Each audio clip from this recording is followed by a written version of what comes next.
Oh yeah, look at that. My eyes are even blue. I'm turning blue.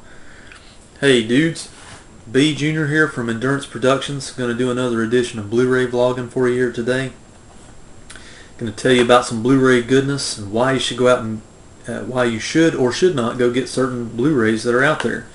Been continuing the love affair with Blu-ray goodness here lately. Wading in the sea of high definition, if you will. And just having a good time. But I've learned, if I've learned one thing along my journey with Blu-ray goodness so far in high definition movies, it's that don't expect every single one. You know, it's not 100%. You know, don't expect every single DVD presentation to be a step down from Blu-rays.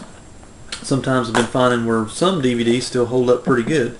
That'll be another video for another day. For today, I'm going to talk to you about a new one and an older one that I've rather enjoyed.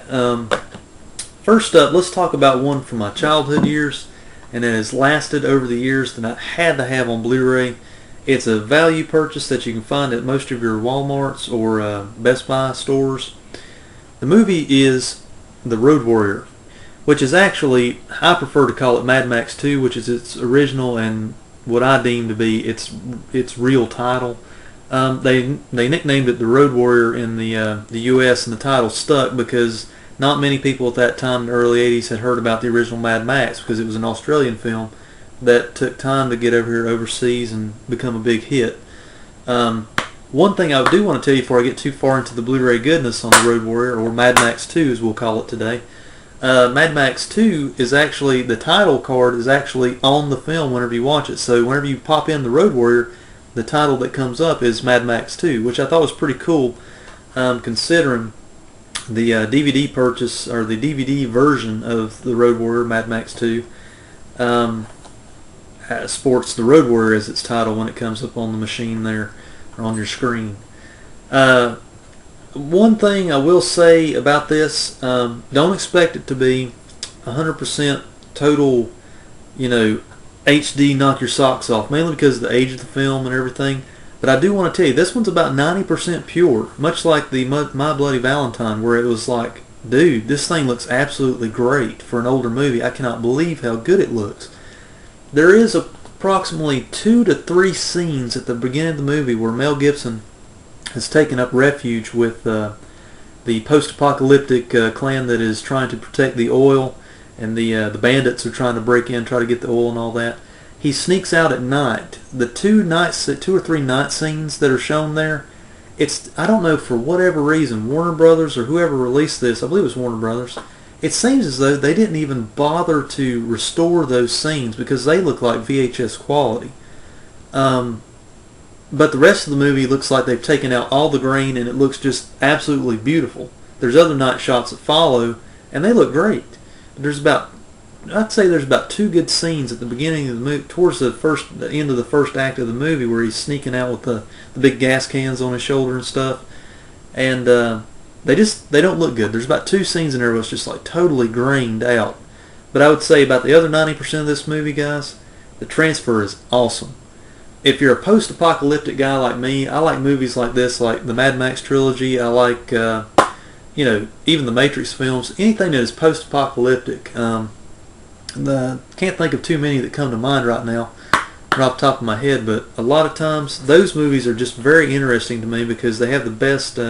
It's the dystopian view of the future, and I've always enjoyed those kind of movies because you can just make up whatever you want to, and it's just. They turn out to be these really odd movies that are just really timeless classics in the end of it all. But moving on, transfer's great, guys. 90% pure on this one.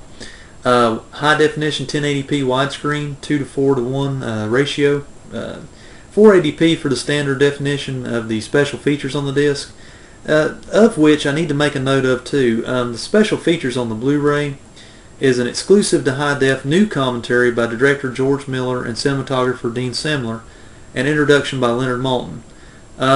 Theatrical trailer. Now, the special edition VHS tape that was released about 10 years ago here in the U.S., I still have that over there in my little VHS collection. It sports a behind the scenes featurette, original featurette from the early 80s when they filmed this movie, that the Blu-ray does not, oddly enough, does not have. It seems like they would just throw it on here because there's plenty of room, you know, these 50 gigabyte discs or whatever, how much space they have on them. But this one doesn't have it on there, even though it's got the same back and front cover artwork. I've managed to just hang on to my VHS tape for that very reason. It's got the behind the scenes this Blu-ray doesn't. That's my only gripe, mainly. The 2 scenes with Major Green in them, and it's missing the behind the scenes featurette. But for $10, guys, it's a value purchase. I bought mine used. I think I got it for even cheaper than that. It's great. I mean, George Miller classic, Australian film. Love those apocalyptic films there. Pick it up, guys, if you're a Mel Gibson or even a Mad Max fan. You owe it to yourself to get at least Mad Max 2 because it's probably the favorite in most camps out there of the Mad Max films. Good film. Moving on here. I'm going to talk about a newer one. In fact, this was the first Blu-ray that I bought. I bought it used at a local store that I frequent, mainly because I like comic book movies, and this is the one that I don't want to call it a redo. The movie is The Punisher Warzone. I watched it again the other day, probably about 2 weeks ago, just to kind of review it again. 1080p, guys. This film looks great. What you have to remember is this one's not going to look like District 9 or the new Star Trek film or something like that, because the way this one was shot, it has grain in it, because I viewed it at the movies and I viewed it on DVD before. It's just the way it's shot, so it's not going to look like, it's going to look like a step down from most special effects shows that are out there of bigger budget, mainly because of the way this one was shot. So you have to remember that when you're viewing this one. It looks great. I mean, it's the money's on the screen and everything, but just remember it's going to have a little bit of grain in it because of that. It's loaded with oodles of special features. I don't know how much this one is now. I paid about $6 for mine. I got lucky and I did some trading of movies. Comes with a digital copy if that's your thing. It's got Warzone Mission Prep, which is I'd say about a 6-part documentary on the making of the film. Theatrical trailers included. 1080p high definition transfer, widescreen. English 7:1 DTS HD master audio and French and Spanish subtitles. That's a brief overview of the special features. I mean, if you can find it cheap, guys, and comic book movies are your thing, it's probably, I like this one a little bit better than the original Punisher movie they put out with Tom Jane. Now, I like that movie too, but this one I liked a little bit more because it's more in tune with the action of the Punisher comics. If you ever read those growing up, and which I did, and I was a big fan of, I think this one rang true a little bit more. Pick it up, guys. It'd be probably, if that's your thing, if comic book movies and comic book heroes are your thing, and you like the Punisher movies that have been put out before, you're going to like this one, especially on Blu-ray. Just remember, it looks great, but there is some grain in it because it's supposed to be there on this one. Anyways, I'm going to get off here for today. Take care, guys. We'll see you on the next Blu-ray vlog. Take care.